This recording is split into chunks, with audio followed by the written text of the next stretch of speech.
くだらん。 Nous sommes partis pour une vidéo sur Boruto Double Vortex.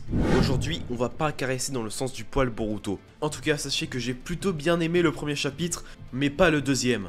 Donc je ne suis pas un hater, hein. Mais sur YouTube, très peu de personnes parlent de ce que je vais dire dans cette vidéo.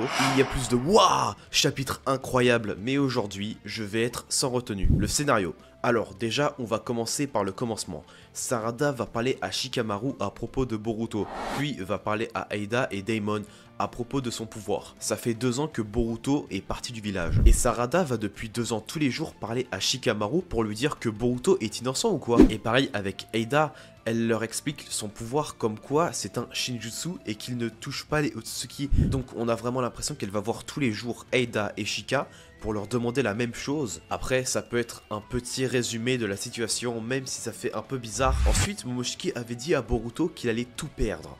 Tout. Et au final, Boruto a comme allié Sarada, Sumire, Sasuke et quasiment Imawari. Et même Mitsuki avait, on dirait, certains doutes à propos de Kawaki, qui était normalement son soleil. Et pour en revenir à Ima, elle dit ça à Chocho et Inojin et Shikadai, et ils ne réagissent absolument pas. Là, on parle quand même du type qui a tué Naruto et Hinata. Réveillez-vous. Après le flop de Code, qui est vraiment très stylé, mais aussi très lamentable pour le perso qui est au top de sa forme, mais qui se fait écraser par Boruto.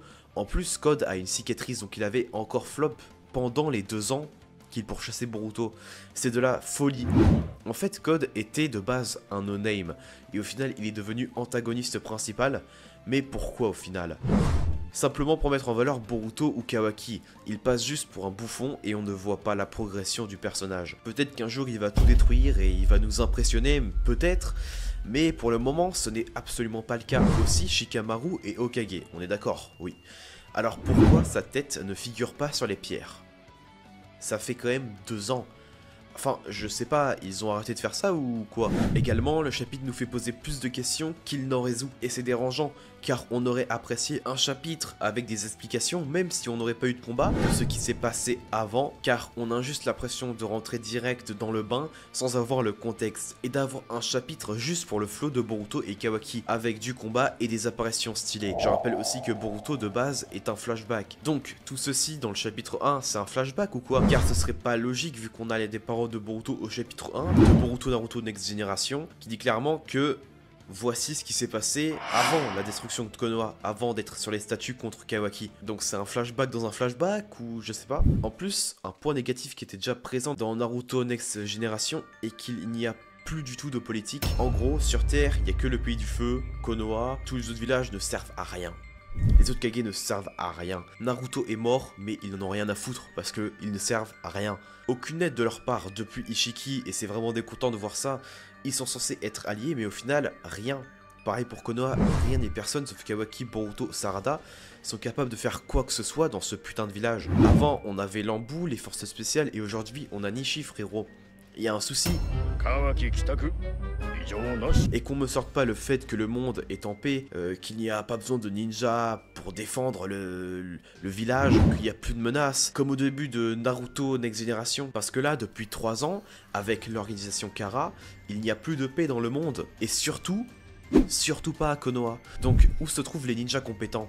Eh ben, il y en a tout simplement aucun. Et ça, c'est un gros souci. Boruto, actuellement, est juste un shonen avec les gentils contre les méchants, mais il n'y a pas de profondeur avec de la politique. Rappelez-vous dans Naruto, le massacre des Uchiwa, les différentes guerres shinobi, c'était de la politique pure. En gros, le chapitre, c'est de la hype, du flow, avec le résumé de la situation du chapitre 80. Et ça pose un souci, c'est que beaucoup sont là juste pour le flow, alors que c'est mauvais. Ce chapitre nous offre plus de questions que de réponses. Exemple, Boruto est apparu en même temps que Code au-dessus du village. Comment? Bon, là, ça peut être le Jogan, ça peut être pas mal de choses. Après, il y a aussi des incohérences, et les choses sont précipitées. On a l'impression que tout se passe en 2 jours, après le chapitre 80, alors que ça fait quand même 2 ans, et qu'il est juste là pour nous montrer le flow des protagonistes et des Anta. Certes, c'est un nouveau manga, mais c'est quand même la continuité de Next Generation, et on a l'impression que tout ça fait les deux en même temps. En fait, le chapitre est là juste pour nous montrer des chara design et du flow. Car où est passé Momoshiki? Où est passé Sasuke? Pareil pour Momoshiki, que lui est-il arrivé? Et malheureusement, ça fait peur pour la suite. J'espère que Kishimoto a prévu tout ça, que ce n'est pas des erreurs, j'espère. J'espère qu'on aura des réponses, car sinon ça fait vraiment peur pour la suite de Boruto Double Vortex, et ce serait vraiment dommage que le manga soit gâché. Donc, pour le chapitre 2 maintenant, sachez que j'ai tourné le début de la vidéo après le chapitre 1, et là, je vais pouvoir continuer à m'enfoncer dans mes arguments, car ce deuxième chapitre ne rattrape absolument pas les bêtises du premier, et même aggrave tout ça. Le chapitre commence là où ça s'était arrêté. Il parle à Code à propos des Brainless et qu'il doit les retirer avant qu'il n'ait plus le contrôle. Si cette condition est acceptée, Boruto épargnera la vie à Code. Ensuite, blablabla, ma carrière de méchant vient de commencer, laisse-moi être pas gentil, blablabla, ok, moi je suis gentil, donc chute. Donc après ça, on passe la moitié du chapitre avec des ninjas qui tabassent des Nomu. Pour rappel, le manga est mensuel. Donc, enfin quelque chose, un Brainless ouvre son œil et possède un Rinnegan classique. Et c'est peut-être le même qui a reçu l'œil gauche de Code, ce qui me fait dire que les Nomu ne sont pas tous du même niveau et Kawaki semble avoir tué ce Brainless, donc plus aucune nouvelle de ce Rinnegan. A noter que ce Nomu a parlé, juste à noter. Ces mêmes Nomu, quand ils croquent des humains, se transforment en petits arbres divins. En gros, les Nomu sont comme les titans de SNK, ils bouffent tout jusqu'à trouver un Otsuki et pouvoir créer un arbre divin qui absorbera tout le chakra de la terre. Après ça, une fois plein de pages avec seulement des combats, je rappelle qu'il est mensuel. Bon, vers la fin, on commençait à avoir des réponses. Et ça se stoppe aussi vite que ça a commencé. Et Boruto va sur Code et fait sa nouvelle technique mes couilles. Bref, la moitié du chapitre c'est des ninjas qui frappent des Nomu et le reste c'est encore des questions et encore des questions. Et quasiment aucune réponse. On a eu un début mais ça s'est très vite arrêté, tout comme le chapitre 1 de Boruto Double Vortex. C'est une démonstration de flow, de puissance, de car design. Et en plus de tout ça, des dessins sont mauvais. Au début du chapitre, c'était clean, il y avait des décors dans des cases. Mais au fur et à mesure, il y avait juste des fonds blancs et des fonds noirs. Allô, mensuel. C'est pas normal de nous proposer ça. Même à des moments, les car design sont mal faits.